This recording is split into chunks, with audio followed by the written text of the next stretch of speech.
कहते हैं ना, मंजिल तो मिलेगी ही, भटक कर सही, क्योंकि गुमराह तो वो होते हैं जो निकलते ही नहीं। इसीलिए चाहे काली रात हो या बरसात हो, चाहे कितने भी बुरे हालात हो, बस चलते रहो, क्योंकि सफर जितना कठिन होगा, मंजिल भी उतनी शानदार होगी। हेलो दोस्तों, गुड मॉर्निंग।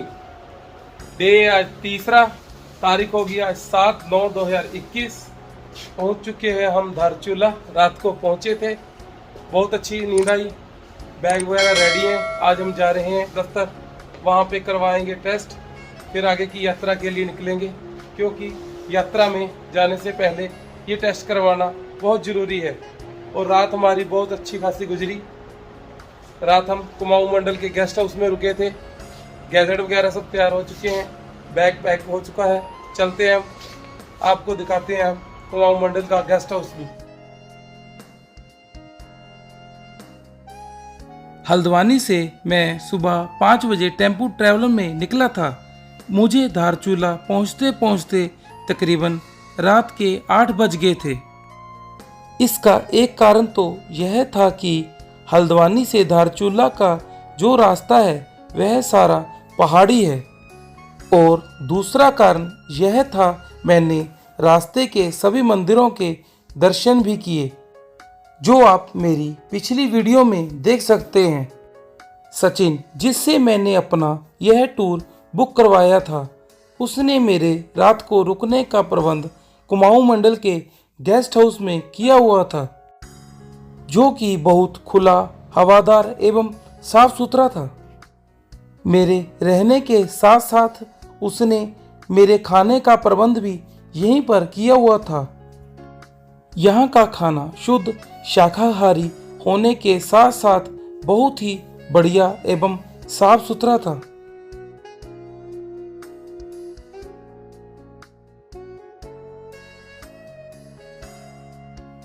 इस गेस्ट हाउस में रात को सोने के लिए मुझे जो कमरा मिला था वह बहुत खुला, बड़ा एवं हवादार था। यह कमरा किसी बड़े होटल से कम नहीं था, जिसका बाथरूम भी बहुत साफ था। धारचूला में कुमाऊं मंडल के गेस्ट हाउस के पास एक नदी बहती है, जिसे काली नदी कहा जाता है, और इस नदी के पानी का बहाव बहुत ही तेज है। यह नदी काली माता के चरणों से उत्पन्न होती है, इसलिए इस नदी का नाम काली नदी रखा गया है। काली माता मंदिर के दर्शन और इस नदी की जहां से उत्पत्ति होती है, उन दोनों के दर्शन मैं आपको अपनी अगली वीडियो में करवाऊंगा। नदी के दूसरी तरफ यह जो आपको नीले रंग की ऊंची इमारतें दिखाई दे रही हैं, यह नेपाल है, जहां पर हम काली नदी के ऊपर बने पुल द्वारा पहुंच सकते हैं। सुबह के 9 बजते ही मैं हॉस्पिटल के लिए निकल पड़ा। धारचूला का सरकारी अस्पताल गेस्ट हाउस से तकरीबन 300 मीटर की दूरी पर स्थित है, जहां पर मैं पैदल ही चलकर पहुंच गया। मैं पहुंच चुका हूं धारचूला के हॉस्पिटल में। यहाँ पे होगा मेरा रैपिड टेस्ट, जो आदि कला यात्रा और ओम पर्वत की यात्रा के लिए बहुत ही अनिवार्य है। देख सकते हैं आप मेरे पीछे हॉस्पिटल। यहाँ पे अब मैं रैपिड टेस्ट करवाने जा रहा हूँ। आदि कैलाश जी की यात्रा में जाने के लिए सबसे पहले आपको धारचूला में कोविड टेस्ट करवाना पड़ता है, और यह टेस्ट धारचूला के सरकारी अस्पताल में केवल 28 रुपये में बड़ी आसानी से हो जाता है। इसके पश्चात हमें बॉडी फिटनेस टेस्ट भी यहीं से ही करवाना कोरोना पड़ता की है। करवाई थी, वो नेगेटिव आ गई है। अब जा रहा हूँ मैं अंदर दूसरे रूम में अपना फुल बॉडी चेक कराने के लिए। चलेंगे फिर आगे यात्रा शुरू करेंगे। कोरोना टेस्ट और फुल बॉडी चेकअप करवाने के पश्चात अब मैं बिल्कुल फ्री था। एसडीएम के सिग्नेचर करवाने का काम मेरे गाइड का था, और वह वहां जा चुका था। अब मैंने नेपाल में एंट्री करके डुगरी माता के मंदिर जाना था, और उसके पश्चात नेपाल की मार्केट में भी घूमना था। करके हम थोड़ी देर पहले तकरीबन 200 मीटर का रिवर है ये, हम उत्तराखंड से नेपाल में एंट्री कर चुके हैं।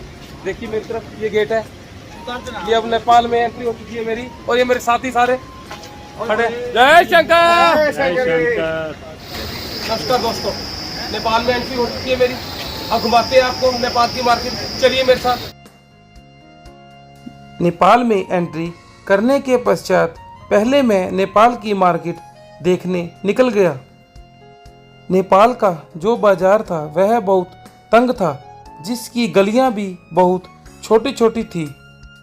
नेपाल के बाजार में मुझे ज़्यादा रौनक भी नहीं दिखाई दी, जिस कारण मेरा आगे जाने का मन नहीं किया, जिस कारण मैं वहीं से वापस हो गया और माता डुगरी के मंदिर की तरफ नेपाल बढ़ में चला। एंट्री कर ली है उत्तराखंड छोड़ के।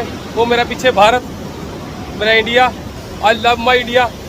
अब हम जा रहे हैं माता डुगरी की तरफ, जो यहाँ की नेपालियों की काफ़ी फेमस मंदिरों में से एक मंदिर है।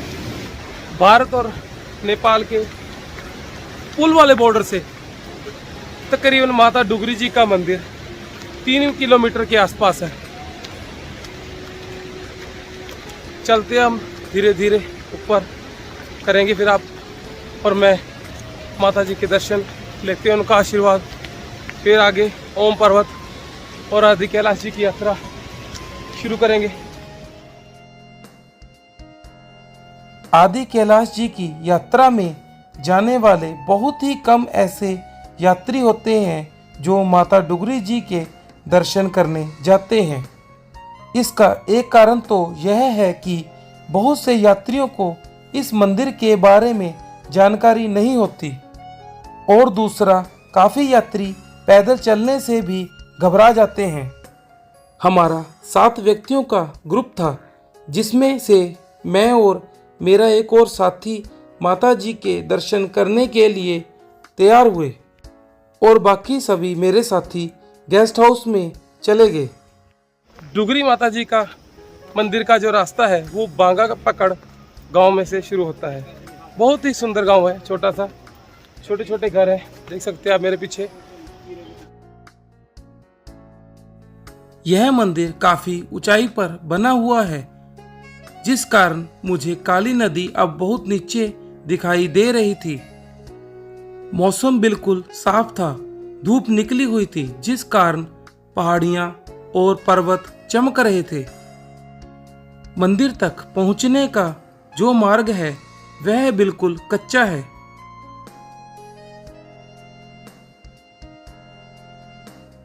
मंदिर के रास्ते में जो पहाड़ आते हैं वह सारे के सारे कच्चे हैं, जिस कारण अक्सर थोड़ी थोड़ी देर में स्लाइडिंग होती रहती है।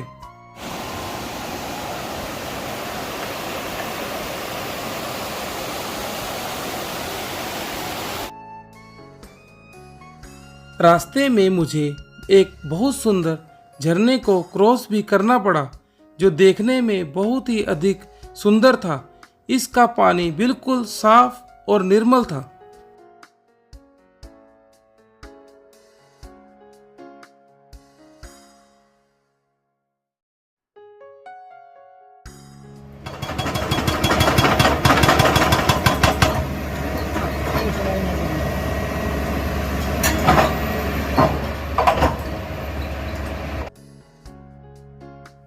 ऊंचे ऊंचे पहाड़ों और इन सुंदर वादियों को देखते हुए मुझे समय का पता ही नहीं चला कि मैं कब मंदिर पहुंच गया। आखिरकार 3 किलोमीटर की पैदल यात्रा करके मैं डुगरी माता जी के मंदिर परिसर में पहुंच चुका हूं। देखिए मेरे पीछे मंदिर, बहुत ही सुंदर मंदिर है, काफ़ी शांत और मनमोहक वातावरण है यहाँ का। साथ में एक नदी भी चल रही है, जिसकी आवाज़ बहुत ही सुंदर लग रही है।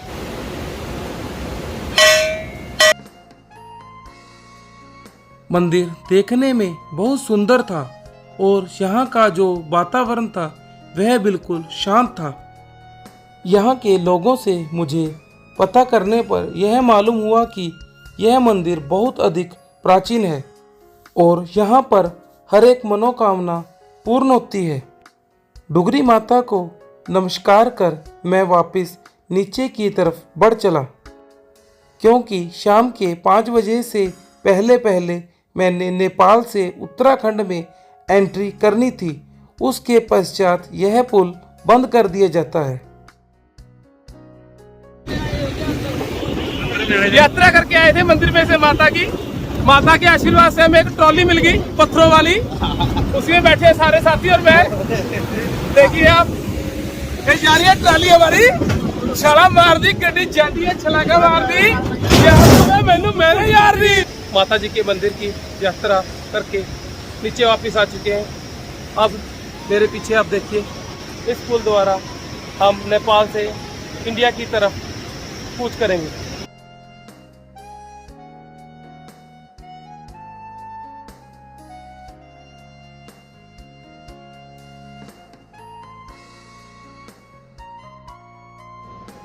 कल भोले के द्वार जाना है, क्यों ना थोड़ा सा सर सवर कर जाया जाए।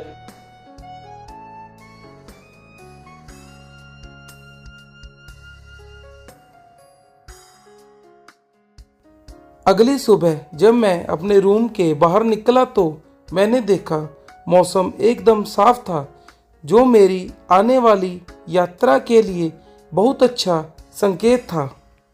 धूप भी निकली हुई थी, जो पहाड़ियों पर साफ दिखाई दे रही थी।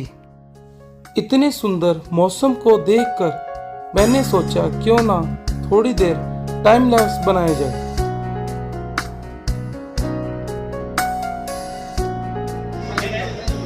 एसडीएम साहब के सिग्नेचर होकर पर्वत हमारा आ चुका है, गाड़ी हमारी तैयार है। देखिए आप, अब निकलने लगे हैं ओम पर्वत और आदि कैलाश जी की यात्रा के लिए। बने रहिए मेरे साथ वीडियो में। हर महादेव, यात्रा शुरू कर दी हमने, गाड़ी में बैठ गए।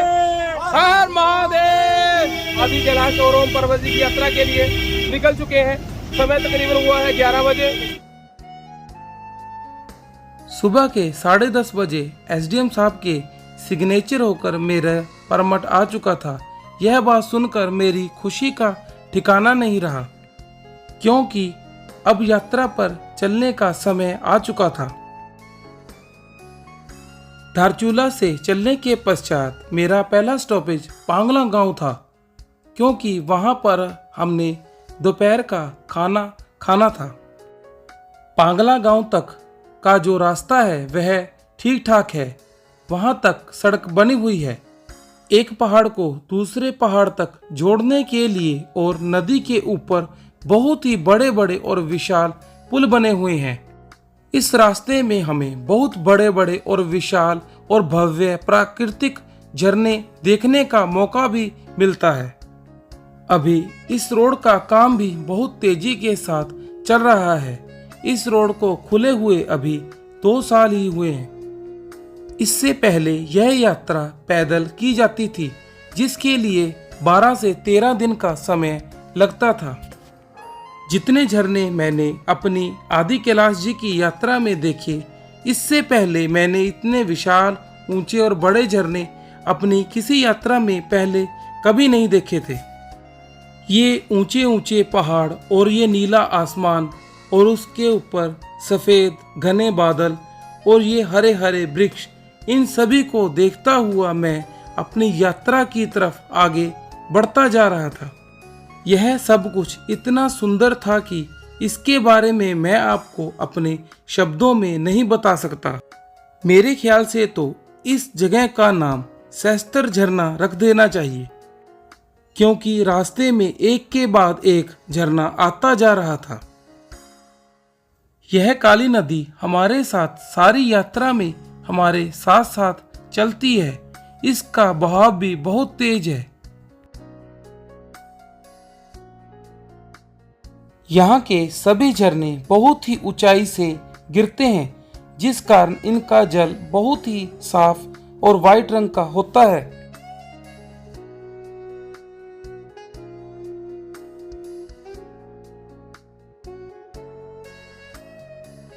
यह आगे आपको जो घर दुकानें दिखाई दे रही हैं, यह पांगला गांव है।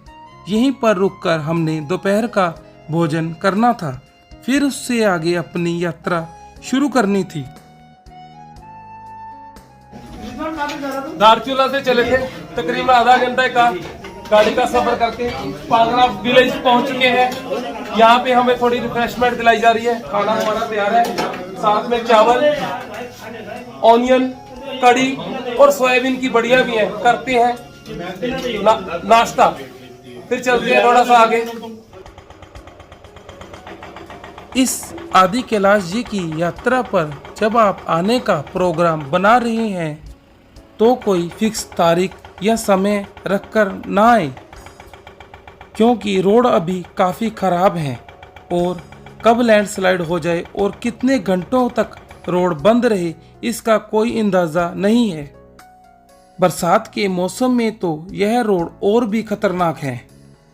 अभी तक इस यात्रा के लिए 4x4 गाड़ियों का प्रयोग ही किया जाता है। 2x2 गाड़ियां यहां पर नहीं चल सकती। अगर आपके पास 4x4 गाड़ी है तो भी आप इस यात्रा पर स्वयं ड्राइव करके मत आएं, क्योंकि रास्ता बहुत खतरनाक है और हमारे पास इतना एक्सपीरियंस भी नहीं होता। इसीलिए आप यहीं के ड्राइवरों द्वारा और इनकी ही टैक्सी में यात्रा को संपूर्ण करें। रास्ते में चलते हुए मुझे दूर एक झरना दिखाई दिया। इसका जो पानी था वह मुझे ऐसा प्रतीत हुआ कि वो पानी नहीं, वह दूध हो।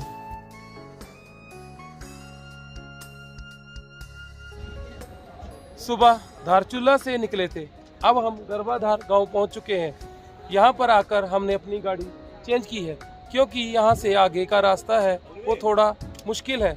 आगे कीचड़, पत्थर और कंकर होने के कारण हमें आगे 4x4 गाड़ी में ही चलना पड़ता है।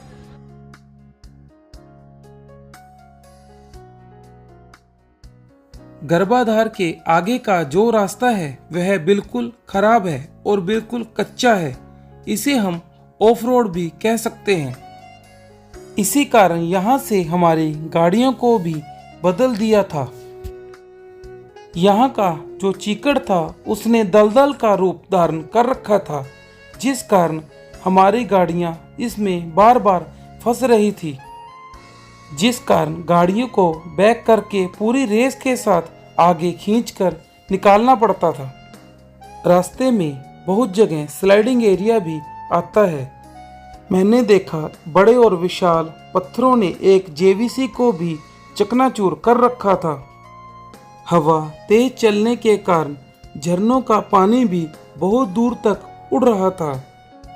रास्ते के काफी झरने ऐसे भी थे जिनका पानी रोड के बीचों बीच आ रहा था, जिस कारण गाड़ी चलाने में भी दिक्कत हो रही थी। इस रोड को बनाने का काम आर्मी के अंडर आता है, जिस कारण यह रोड बहुत तेजी के साथ बन रहा है। थोड़ी थोड़ी दूरी पर बड़े बड़े क्रैशर लगे हुए हैं। जब यह रास्ता पूरा का पूरा बन गया तब हमें यात्रा करने में और भी आसानी और सुविधा हुआ करेगी और यात्रा के लिए बहुत कम समय लगेगा, क्योंकि आदि कैलाश और ओम पर्वत की यात्रा का जो रास्ता है वह कुल ट्रैक 120 किलोमीटर का था, जिस कारण काफ़ी यात्री इस यात्रा को नहीं कर पाते थे। अब वह भी बड़ी आसानी से इस यात्रा को कर पाएंगे। आगे रास्ते में चलते हुए मुझे एक बहुत ही विशाल झरना आया।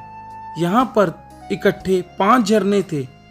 यह झरना इतना बड़ा है कि इसका पानी गाड़ी के अंदर तक आ जाता है।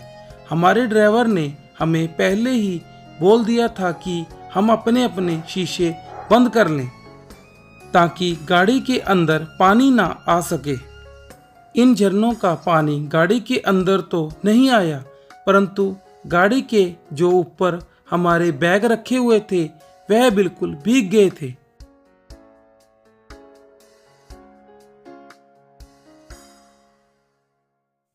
आगे रास्ते में मुझे चलते हुए एक बाइक गिरा हुआ दिखाई दिया। जब मैंने यहाँ से पता किया तो मुझे मालूम हुआ कि थोड़ी देर पहले बहुत ज़बरदस्त लैंडस्लाइडिंग हुई है, जिस कारण यह बाइक बिल्कुल टूट गया।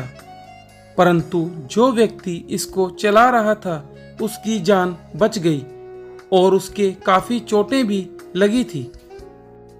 वैसे तो आदि कैलाश जी की यात्रा का सारा रास्ता बहुत ही खूबसूरत है, परंतु कहीं कहीं तो इतने सुंदर और खूबसूरत व्यू आते थे कि वहां रुके बिना आगे हम बढ़ ही नहीं सकते थे। इतनी खूबसूरत जगह पर कुछ फोटो खींचनी तो बनती ही थी।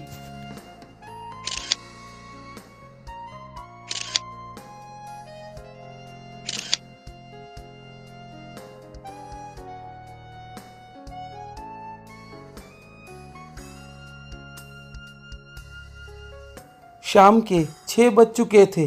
अभी भी मेरी मंजिल नाभि यहाँ से काफ़ी दूरी पर थी, क्योंकि एक तो रास्ता बहुत ख़राब था, जिस कारण हमारी गाड़ी बड़ी मुश्किल से 20-30 की स्पीड पर ही चल रही थी, और दूसरा जगह जगह पर रास्ते में कई जगह लैंडस्लाइड भी हो रही थी, जिस कारण जब तक वह जगह साफ नहीं होती थी तब तक हम वहीं रुके के रुके रहते थे। इससे आगे मुझे रास्ते में जो जगह आनी थी उसका नाम सिया लेक था। इस जगह पर हमारा आर्मी के द्वारा परमिट भी चेक किया जाता है। बिना परमिट के हम इस जगह से आगे नहीं बढ़ सकते। यहाँ पर यह भी चेक किया जाता है कि एक गाड़ी में कितने व्यक्ति आगे जा रहे हैं, हम कहाँ के रहने वाले हैं और क्या काम करते हैं, और ग्रुप में कितने सदस्य हैं। ऐसे आसान से क्वेश्चन यहाँ पूछे जाते हैं। रास्ते में बहुत सी जगहों पर रास्ता बहुत कम है, वहाँ पर ड्राइवरों को बड़ी सावधानी पूर्वक गाड़ी चलानी पड़ती है। एक तो शाम हो चुकी थी, दूसरा सिया लेक समुद्र तल से तकरीबन 3300 मीटर की ऊंचाई पर स्थित है, जिस कारण यहाँ पर बहुत अधिक ठंड हो चुकी थी। दूर दूर तक कोहरा दिखाई दे रहा था, पर ठंड के बावजूद भी यह व्यू बहुत ही सुंदर और मनमोहक लग रहा था। आगे रास्ते में मुझे गाड़ियों की एक लंबी लाइन लगी हुई दिखाई दी। मैं समझ गया हो ना हो यह चेक पोस्ट है, जहां पर हमारा परमिट चेक होना था। कैलाश जी की यात्रा में चलते चलते हम सिया लेक पहुंच चुके हैं। देखिए आप मेरी तरफ, कितना अच्छा मौसम है, और आप देख सकते हैं कंपास ऑन किया हमने। हाइट भी देख सकते हैं आप, तकरीबन 3310 मीटर की हाइट पर है। सिया लेक पहुंच चुके हैं। ये हमारे एक भाई साहब मिले हैं। कहाँ से आप? डिस्ट्रिक्ट गुरदासपुर से। हम भी पंजाब से ही हैं। बहुत अच्छा लगा हमें इनसे मिलके।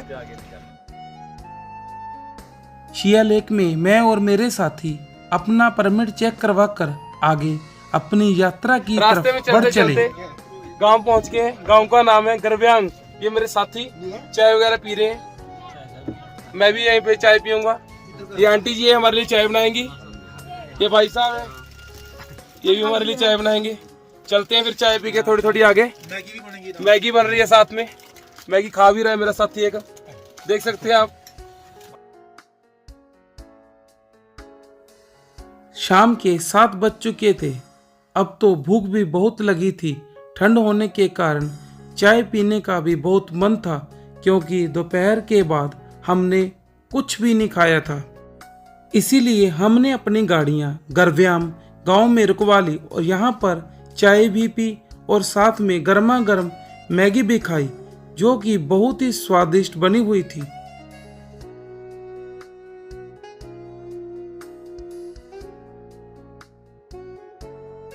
गरब्यांग गांव से चाय पीने और मैगी खाने के पश्चात हम यहाँ से जल्दी ही आगे बढ़ चले, क्योंकि यहाँ पर ठंड भी बहुत अधिक थी और अंधेरा भी बहुत हो चुका था, और दूसरा मेरी मंजिल भी अभी काफी दूर थी।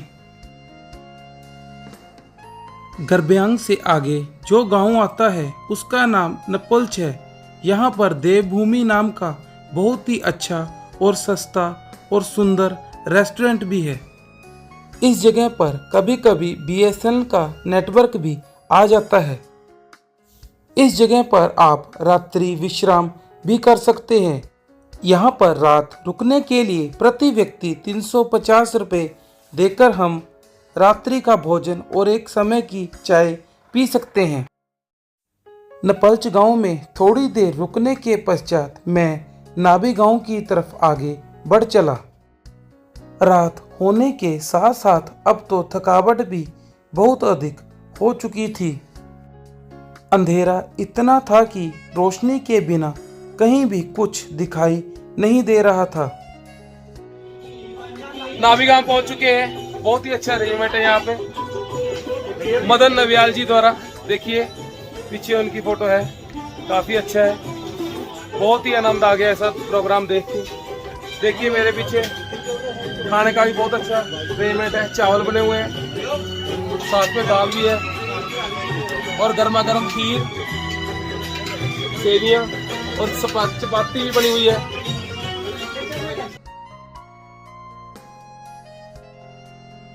नाभी गांव में श्री मदन नबियाल और उनकी पत्नी सनम नबियाल जी द्वारा, जो गांव की प्रधान हैं, उनके द्वारा बहुत ही सुंदर हमारे खाने पीने और रहने का प्रबंध किया गया था। यहाँ का जो खाना था वह इतना स्वादिष्ट था और इतना बढ़िया था कि मैंने अपनी इस पूरी यात्रा में ऐसा खाना कहीं नहीं खाया था। यहाँ पर आपको वाईफाई की सुविधा भी मिल जाती है। जय शंकर। रात को इस भंडारे में आप अपना मोबाइल भी चार्ज कर सकते हैं, क्योंकि रात को 4-5 घंटों के लिए जनरेटर चला दिया जाता है। यहाँ पर आपको पीने के साथ साथ नहाने के लिए भी गर्म पानी मिल जाता है। नाभी में हमने शाम के 5 बजे पहुंचना था। जगह जगह पर स्लाइडिंग हुई पड़ी थी, जिस कारण रोड ब्लॉक हुआ था। धीरे धीरे आर्मी वालों ने रोड खोला और हम आगे बढ़ते रहे। हम तकरीबन नाभी में 8 बजे के करीब पहुंच गए थे। वहां पहुंच के रूम वगैरह लिया और अब खाना खाने की तैयारी है। रात का खाने में हमें खीर, यहाँ की सब्जी, दाल और चावल मिले हैं। बहुत ही अच्छा अरेंजमेंट किया हुआ है यहाँ पे। आनंद आ गया ऐसा देख के।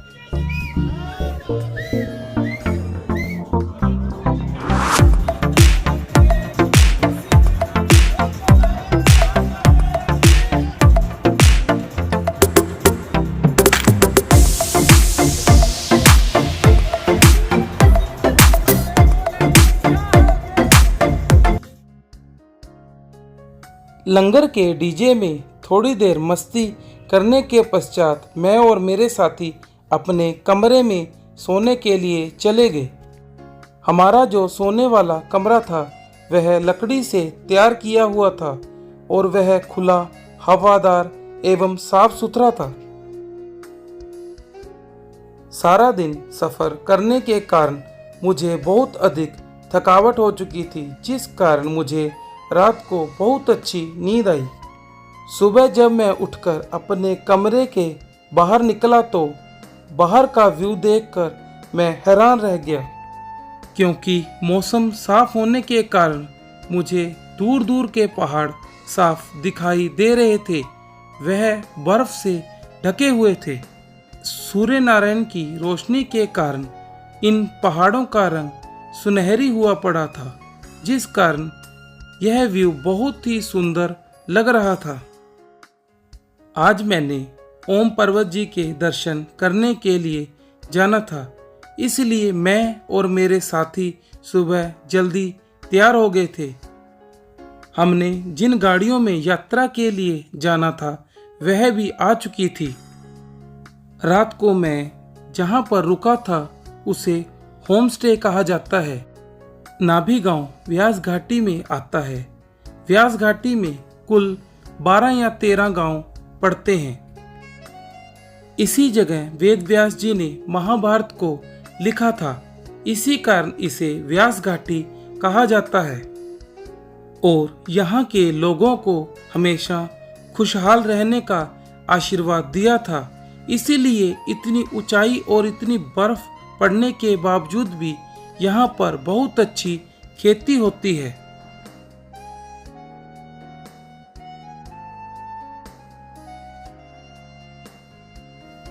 रात को जिस जगह पर मैं रुका था, रात होने के कारण वह जगह मैं आप लोगों को नहीं दिखा पाया था।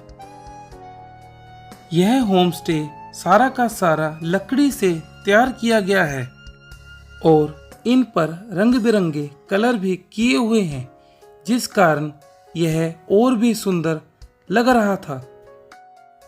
इसी के साथ मेरे भाग 2 की भी समाप्ति होती है। नाभि से ओम पर्वत की वीडियो देखने के लिए मेरे अगले भाग की प्रतीक्षा करें। संपूर्ण वीडियो देखने के लिए आप सभी का बहुत बहुत आभार। जय शंकर।